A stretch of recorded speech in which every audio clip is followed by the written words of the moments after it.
사무엘상 12장 1절부터 5절 말씀 마음을 집중하시고 함께 읽어보십니다. 사무엘이 온 이스라엘에게 이르되 보라, 너희가 내게 한 말을 내가 다 듣고 너희 위에 왕을 세웠더니 이제 왕이 너희 앞에 출입하느니라. 보라, 나는 늙어 머리가 휘어졌고 내 아들들도 너희와 함께 있느니라. 내가 어려서부터 오늘까지 너희 앞에 출입하였거니와 내가 여기 있나니 여호와 앞과 그의 기름 부음을 받은 자 앞에서 내게 대하여 증언하라. 내가 누구의 소를 빼앗았느냐, 누구의 나귀를 빼앗았느냐, 누구를 속였느냐, 누구를 압제하였느냐, 내 눈을 흐리게 하는 뇌물을 누구의 손에서 받았느냐. 그리하였으면 내가 그것을 너희에게 갚으리라 하니 그들이 이르되 당신이 우리를 속이지 아니하였고 압제하지 아니하였고 누구의 손에서든지 아무것도 빼앗은 것이 없나이다 하니라. 사무엘이 백성에게 이르되 너희가 내 손에서 아무것도 찾아낸 것이 없음을 여호와께서 너희에게 대하여 증언하시며 그의 기름 부음을 받은 자도 오늘 증언하느니라 하니 그들이 이르되 그가 증언하시나이다 하니라. 아멘. 사무엘 12장은 사무엘이 이제 그 본인이 맡은 직에서 물러나는 이른바 그 마지막 설교 또는 고별사라고 할 수 있습니다. 누구든지 이제 자기 인생의 시작과 끝이 있고 그 과정을 다 지나게 되겠죠. 사무엘도 마찬가지입니다.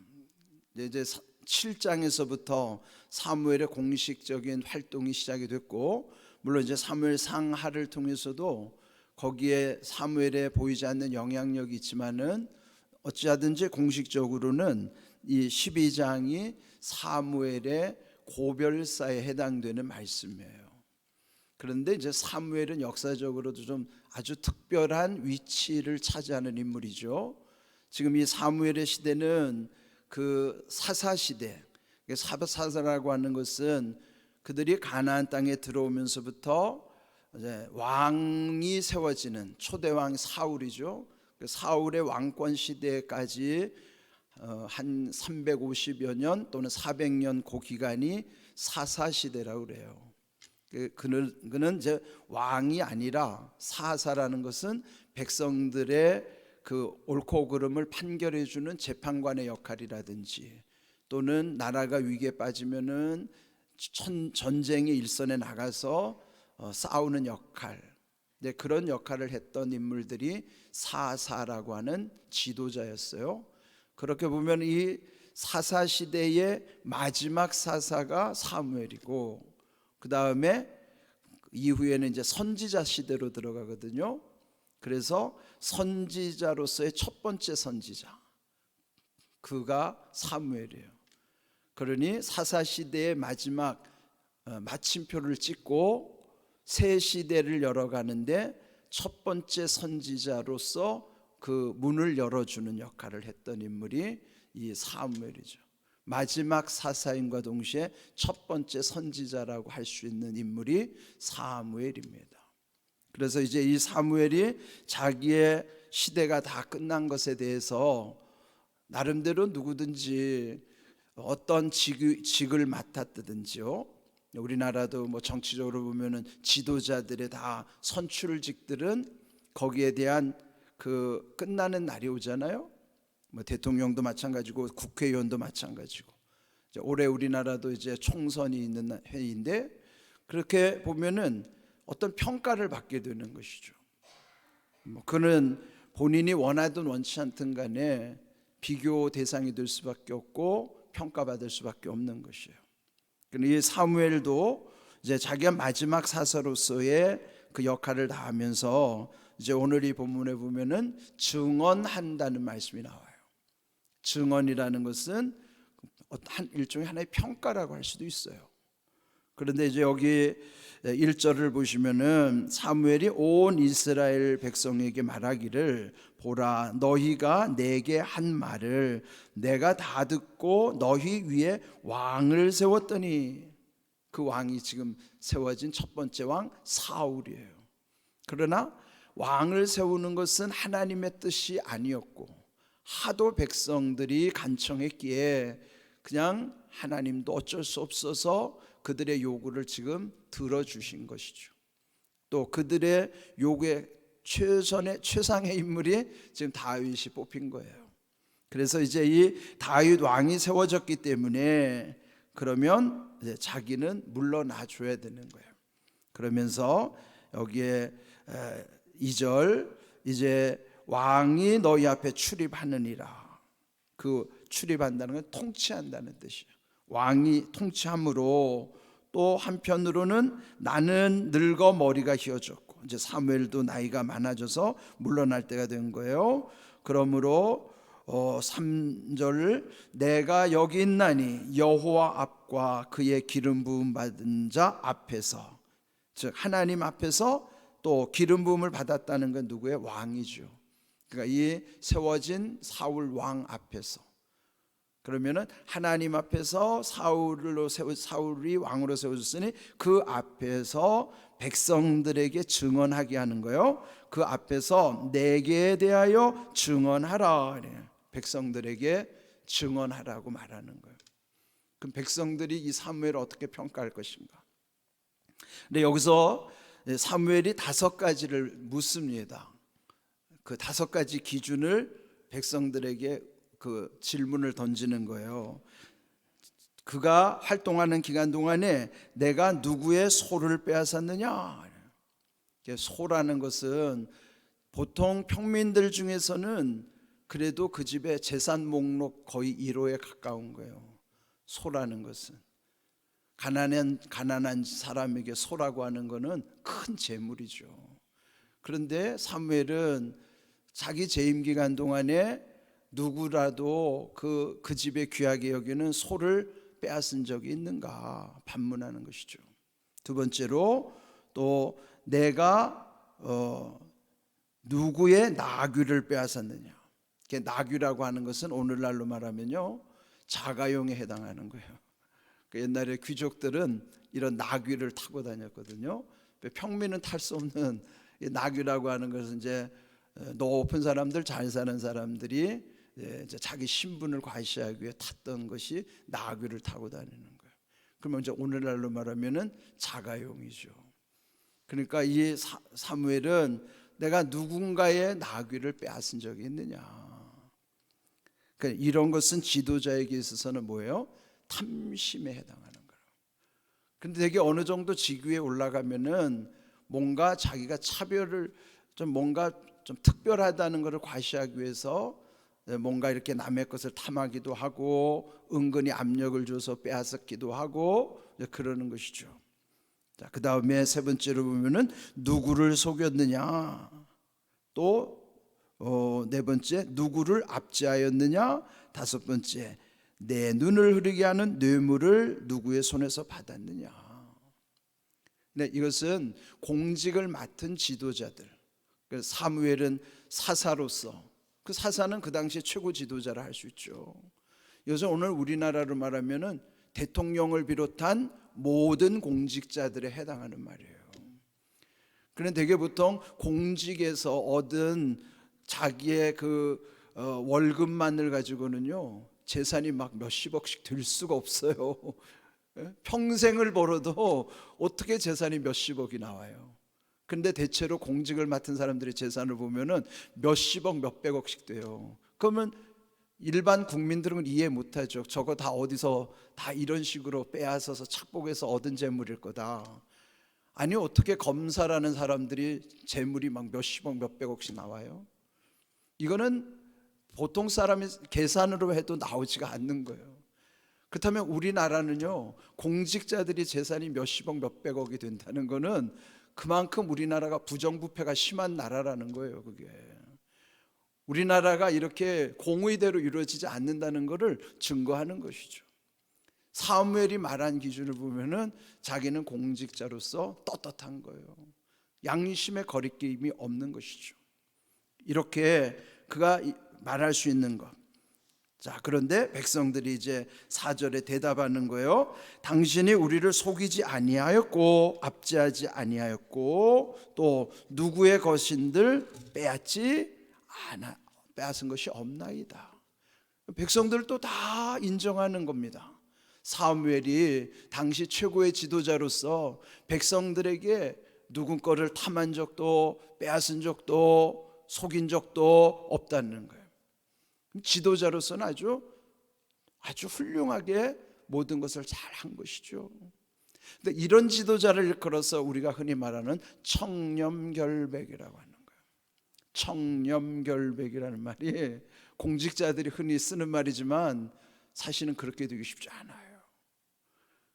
그런데 청이라고 할 때 한문으로 청이 뭔지 아세요? 맑을 청자예요.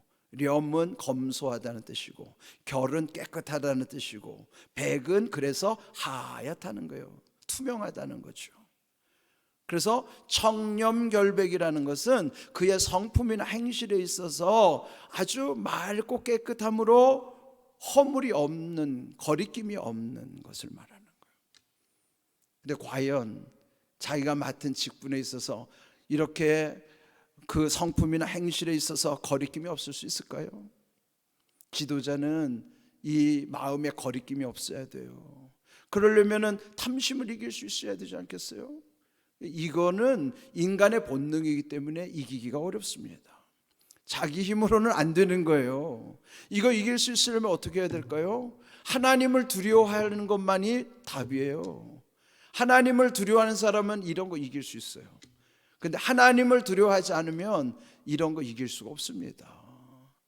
하나님을 두려워하는, 하나님을 경외하라는 걸 왜 성경이 강조하는가 하면은 하나님을 경외하는 사람만이 말씀대로 살아갈 수 있기 때문이에요. 그런 정치 지도자들뿐만 아니라 각계의 무슨 모든 방면의 지도자들, 더군다나 오늘날에는 영적 지도자들인 목사들은 말할 것도 없어요. 정말 목사가 하나님을 두려워하지 않는다면 그건 목사가 아닌 거죠. 그리고 남들이 어떻게 알아요? 사람들은 목사가 하나님을 두려워하는지 안 하는지 모르죠. 자기만 아는 거예요. 자기만. 내가 정말 하나님을 두려워하는가? 그렇다면 자기 마음에 거리낌이 없어야 돼요. 거리낌이 있다고 하면은 그는 하나님을 두려워하는 게 아닙니다. 여러분도 마찬가지예요. 아직 여러분 마음에 거리낌이 있는 걸 그대로 둔다면 여러분은 하나님을 경외하는 게 아닙니다. 정말 하나님을 두려워하는 사람은 거리끼는 일을 다 씻어내야 되고 해결을 해야 되고 뿐만 아니라 거리끼는 일을 더 이상 하지 않아야 돼요. 오늘날 왜 한국 기독교가 침체되는가요? 그대로 안 살아서 그래요. 교회를 다니는 건 형식적으로 다니고 보이지 않는 곳에서 하나님을 두려워하지 않을까, 믿지 않는 사람들보다도 어떤 때는 더 악한 일을 한다고요. 그러니 얼마나 하나님 보실 때 이런 모든 것이 망령되이 여기시는 일이 될까요? 우리가 늘 기억해야 됩니다. 사람의 힘으로 감당할 수 있는 게 아니에요. 하나님을 두려워할 때만이 이렇게 할 수 있는 것입니다. 근데 여기 이제 답이 5절에 나오죠. 사무엘이 백성에게 이르되 너희가 내 손에서 아무것도 찾아낸 것이 없음을 여호와께서 너희에게 대하여 증언하시며 그의 기름 부음을 받은 자도 즉 이 왕도 오늘 증언하느니라. 그때 백성들이 말하기를 그가 증언하시나이다. 그가 누굴까요? 하나님이에요. 하나님께서 증언하십니다. 제일 중요한 게 뭐예요? 지금 사무엘은 하나님 앞에서 또 기름 부음 왕 앞에서 그리고 백성들 앞에서 이게 지금 증언이 되는 거예요. 검증이 되고 평가가 되는 것이죠. 사무엘은 훌륭한 지도자였죠. 그런데 백성들이 말한 대로 무엇보다도 하나님께서 증언하십니다. 하나님이 아시나이다. 이게 정답이에요. 우리는요 사람의 평가도 때로는 의식할 수밖에 없지만은 가장 중요한 것은 하나님이 나를 어떻게 평가하시느냐가 중요한 거예요. 여러분 마태복음 25장에는요 달란트 비유가 나와요. 5달란트, 2달란트, 1달란트. 그 주인이 돌아왔을 때 1달란트 받은 사람은 땅에 묻어뒀죠. 그러나 2달란트, 5달란트 받은 종들은 갑절로 남겼어요. 그때 말씀하신 거 한번 읽어볼까요? 마태복음 25장 21절 같이 읽습니다. 그 주인이 이르되 잘하였도다 착하고 충성된 종아, 네가 적은 일에 충성하였으면 내가 많은 것을 네게 맡기리니 네 주인의 즐거움에 참여할지어다. 자, 이 말씀이요, 5달란트 2달란트 달란트의 차이는 있을지라도 똑같이 칭찬한 거예요. 갑절로 충성한 종들에게 착하고 충성된 종이라고 일컬어 주신 거예요. 그러나 1달란트 받은 종에게는 악하고 게으른 종이라고 책망하신 거예요. 마지막 평가는 하나님이 하시는 거예요. 우리가 마지막 하나님께 들어야 되는 평가는 우리 자신들 각각 나에게도 주님이 착하고 충성된 종이라고 일컬어 줄 때예요. 그게 가장 큰 인정받는 거예요. 그래서 우리가 오늘도 사람에게 인정받으기보다도 먼저 하나님 앞에서 착하고 충성된 종으로서 충성한다는 거면 믿음직스럽다는 거예요. 하나님이 나를 믿어주실 수 있을 정도로. 우리가 완전해서가 아니에요. 우리가 그렇게 할 수 있는 비결은 단 하나밖에 없습니다. 하나님을 두려워할 때만이 그리 할 수 있는 거예요. 계속 제가 강조하는 거는 하나님을 두려워하는 것이 우리가 사는 길이고 우리가 잘 되는 길이고 우리가 온전해져 가는 길이에요. 하나님을 두려워하지 않으면 망하는 길이고 무너지는 길이란 말이에요. 우리 역사에서 보잖아요. 우리가 이 시대에도 지금 보고 있어요. 어떻게 무너져 가고 있는가 말이에요. 이거는 역사가 주는 교훈이기도 하지만 공적인 영역에서나 사적인 영역에서나 하나님을 두려워하지 않는 모든 권력이나 개인이나 다 망하게 돼 있어요. 그래서 우리가 사는 길이, 우리가 잘 되는 길이, 우리가 온전해지는 길이 하나님을 두려워하는 길밖에 없습니다. 하나님을 두려워할 때만이 내 마음은 더욱더욱 평안해지는 것이고 하나님을 두려워함이 세상의 모든 두려움을 이기게 하는 것이란 말이에요. 여러분 이거 기억하셔야 돼요. 하나님을 두려워하는 것이 우리에게 얼마나 유익한 일인가. 그래서 여기 지금 이 사무엘도 이렇게 평가받을 수 있었던 것도 그가 하나님을 경외하는 삶, 하나님을 두려워했던 삶이었고, 오늘 우리 이 시대도 우리 각각 개인에게 있어서도 우리가 이 말씀을 지킬 수 있는 건 내 능력으로 하는 게 아니에요. 이렇게 할 수 있는 것은 하나님을 두려워하는 것만이 온전해질 수 있다는 것. 여러분 자녀들을 어떻게 지킬 거예요? 자녀들이 하나님을 두려워하기만 하면은 그 자녀들은 잘 되게 돼 있어요. 그런데 우리의 자녀들도 하나님을 두려워하지 않으면 다 무너집니다.